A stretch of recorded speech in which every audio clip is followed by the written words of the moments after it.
you've published multiple books. Take us kind of through that process and tell us a little bit more about these books. Sure. So the first one was part of my healing journey. It's called Bits and Pieces of a Broken Heart. And that was the memoir that I was talking about, that I was for me to heal and walk through fear and all of that. And then I did one other one after that. Oh my gosh, can't remember the name of that one. But and then my most recent one. We'll put it in the show notes. We'll put it in the show notes for you. Yeah, what is that called? Oh, From Broken to Open. Perfect. A heart story. So, because I kind of wanted to go from the broken, just the more broken part, to like, hey, there's hope, and I'm getting a little more healed, and there's my heart's opening more. So that was that book. And then the last one is called Kicking the People-Pleasing Habit, a 6-Step Approach. Love it. So I could go into that whole people-pleasing thing, but that'll be a whole nother episode. So I'm gonna leave that. We don't have a lot of time left. It's a big one. A lot of people struggle with people-pleasing, either in little ways or, some real big ways. I was more a big-time people-pleaser, where I called it more of like an addiction. But I think for some people, it could be more just like a little habit or maybe a tendency on a lesser. Well, one of the 6 working geniuses naturally does that if they're not watching out for it. So there's actually, almost, that'd be like 15% of the population that would probably really suffer from that if they're not watching out. So that, again, I could go into that whole time, which we don't have time for that, but it's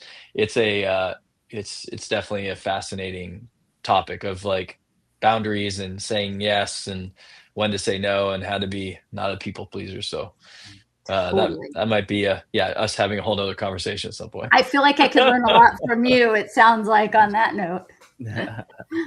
Well, potentially. So, Janice, like, take us through the process of writing these 3 different books. It sounds like they're very different books. And like, did you have like a set schedule for yourself? Did you have goals? Like, and it could be different for each book. I don't know, but I think for a number of successful entrepreneurs, like the concept and the idea of writing a comprehensive book, like it's just super overwhelming.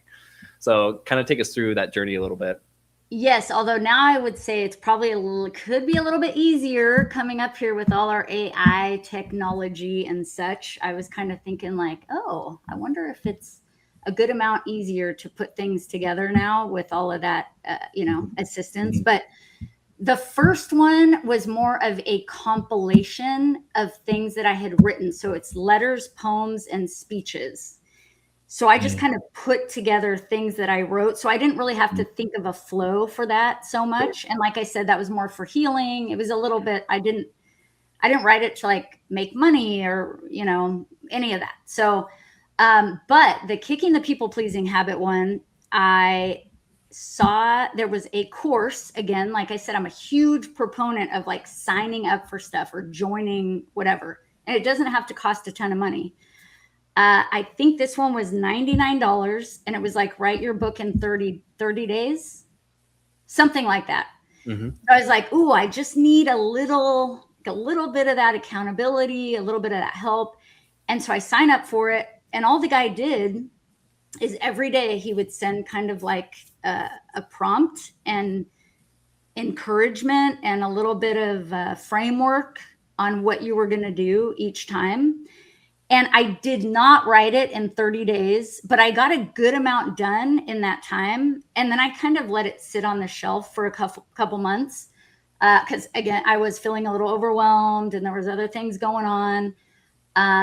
But it was really on my heart to do. So after a couple months, I just kind of went back and slowly started chipping away at it again. And then hired a couple outside people, like from Fiverr and stuff, to help with formatting, just things that I didn't want to have to learn. And and that's kind of how it came together. Amazing. I know there's like famous writers like Ernest Hemingway, for example, like he would set aside an hour a day minimum, where he would just sit at the keyboard. It wasn't a production amount like he was shooting for, but it was just that discipline of having a dedicated hour every single day set aside to writing. So did you kind of take, you know, that approach? Sounds like that course helped create some structure for you, but like, what did you end up doing that you found to be like, okay, here's my flow. Here's what I found to be helpful.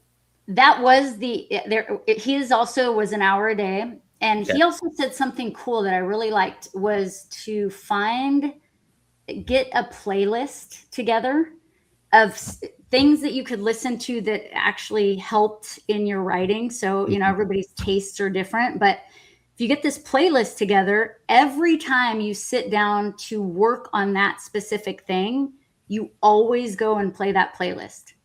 So your brain starts like going, oh, this is like my writing time, and relates the music to you sitting there and writing.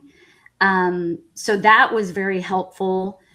And it depends on kind of what kind of writing you're doing. But I remember for the very first book, because a lot of us judge ourselves when we're writing, and we correct ourselves as we're going, and it kind of interrupts our train of thought and like where we're going. So it was just, I remember I would sit at my laptop, close my eyes, and just type. And not even, you know, they call them brain dumps or whatever, where you're just flow type. You can fix spelling errors later, you can fix whatever, but it just allows for you to circumvent, I guess, the critical brain, and just really tap into your creative, like what's inside of you that wants to come out stuff. Amazing. I have to ask, who was on your playlist? I actually cannot do anything with words. So it was all very instrumental, like almost meditative, yoga-esque music that I had. So I don't even know, but it was I remember every time I would sit down, I was like, oh yeah, this song again. And you just kind of go. I do that with either symphony or Gregorian chant, because like it's not words, but it has kind of a good rhythm. But I find exactly what you're talking about. If you have that, and now like I can be a lot more focused with work when I put that on, because it allows me to zero in. Do you find that if you're in a place that has some distraction, like people around, but you have that that you can actually be sometimes more productive? You know what's, I actually don't do, I know people go to coffee shops and stuff. I don't. I usually do everything in my little home office and just sit and do it. Or I remember with one of them, I was at some cabin or somewhere like that. And that also was really cool. I always thought, you know, if I wrote another book or just wanted to really focus in on something, it would be neat to go up to Tahoe and like get a cabin and be by myself and have it be like these 3 days, like this is what it's about, and make it a fun thing. Not like, oh, I'm obligated, but like, I really want to do this and sit and type my heart out and listen to music and just be in that kind of zone. So I think that's cool to do.